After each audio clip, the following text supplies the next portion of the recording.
Hello friends, welcome to एड्यू ट्रेनो। मैं आपका दोस्त अजय कुशवाहा और आज की इस वीडियो में हम लोग जानेंगे भारत ने दुनिया का सबसे बड़ा फ्री ट्रेड डील ज्वाइन क्यों नहीं किया। जी हाँ फ्रेंड्स, एक कड़वा सत्य तो ये भी है कि हमारे देश को इस बात का डर था कि यदि हम इस डील को साइन कर लेते हैं तो हमें काफी ज्यादा नुकसान हो जाएगा, क्योंकि हमें इस बात का डर था कि हमारे जो प्रोडक्ट हैं वो चाइना, ऑस्ट्रेलिया, जापान में कम बिकेंगे और उनके प्रोडक्ट हमारे यहाँ काफी ज्यादा बिकना शुरू हो जाएंगे, क्योंकि आज के डेट में जो भी प्रोडक्ट इन देशों से आता है उस पे भारत सरकार टैक्स वसूल करती है। और यदि हम इस फ्री ट्रेड डील को ज्वाइन कर लेते हैं तो हमारा जो मार्केट है वो इन देशों के लिए और भी आसान हो जाता और ये काफी आसानी से अपने सामान हमारे यहां बेच सकते थे। अब आरसीईपी होता क्या है? Regional comprehensive economic partnership. ये एक ऐसा प्रपोजल था जिसमें फ्री ट्रेड डील साइन किए जाते विद इन 16 नेशंस। यानी ये प्रपोजल 16 देशों के साथ था, बट अनफॉर्चुनेटली इंडिया ने इसे ज्वाइन करने से मना कर दिया और अभी ये प्रपोजल 15 देशों के साथ साइन किया गया, जिसमें कि 10 आसियान कंट्रीज मिलेंगे और बाकी के 6 कंट्रीज मिलेंगे, जिनमें 5 कंट्रीज हैं Australia, China, Japan, south Korea और न्यूजीलैंड। तो अभी ये जो डील साइन किया गया है वो है 15 एशियन नेशंस के साथ। डिस्कस करेंगे इस टॉपिक को, कुछ नया आपको जानने को मिलेगा। बट बिफोर यू बिगिन, यदि आपने अभी तक एड्यू ट्रेनो को सब्सक्राइब नहीं किया है तो इसे सब्सक्राइब कर लें और बेल आइकन को हिट कर दें ताकि आने वाले वीडियोज के नोटिफिकेशन आपको मिलते रहें। जी हाँ फ्रेंड्स, 15 नवंबर 2020 को 15 देशों ने मिलकर साइन किया दुनिया का सबसे बड़ा फ्री ट्रेड डील और इन देशों की कोशिश ये रही कि ये इंडिया को भी इस डील में शामिल कर लें, बट ऐसा हो नहीं पाया क्योंकि इंडिया ने आरसीईपी को लेके कुछ शर्तें रखी थी और वो इस बात को मानने को तैयार नहीं हो पाया।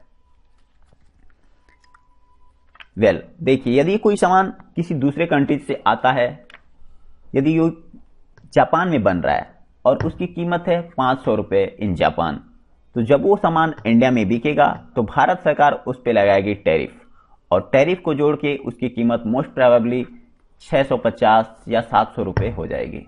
और आरसीईपी के अंदर ये लिखा था इसमें जो भी टैरिफ होगा उसे कम कर दिया जाएगा। तो इंडिया ने कहा ठीक है, हम इस बात को मानने के लिए तैयार हैं, मगर जो इसका बेस ईयर होगा वो 2013 नहीं होगा, वो होगा 2019। इसका मतलब ये हुआ कि 2013 से लेकर 2019 तक जो भी टैरिफ लगाए गए थे वो काउंट किए जाएंगे और जो भी कटौती होगी वो होगी 2019 के बाद वाले टैरिफ पे। बट इस बात को मानने के लिए वो कंट्रीज तैयार नहीं थी।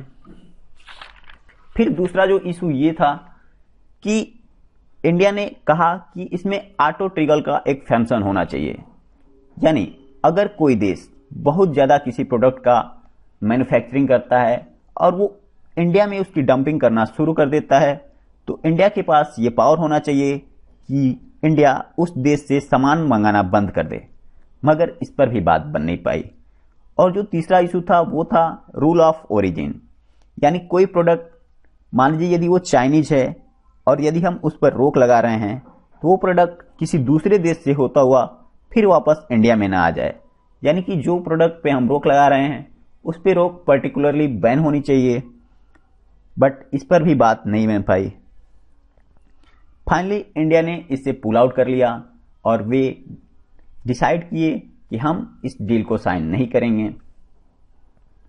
बट फिर भी इन देशों को इंडिया से उम्मीद थी और उन्होंने अपने रूल में कुछ क्लॉज ऐड किए और इंडिया को बना दिया एज ए ऑब्जर्वर कंट्री, यानी इंडिया जब भी चाहे इस डील में साइन कर सकता है, इस रीजनल कॉम्प्रहेंसिव इकोनॉमिक पार्टनरशिप का पार्टनर बन सकता है।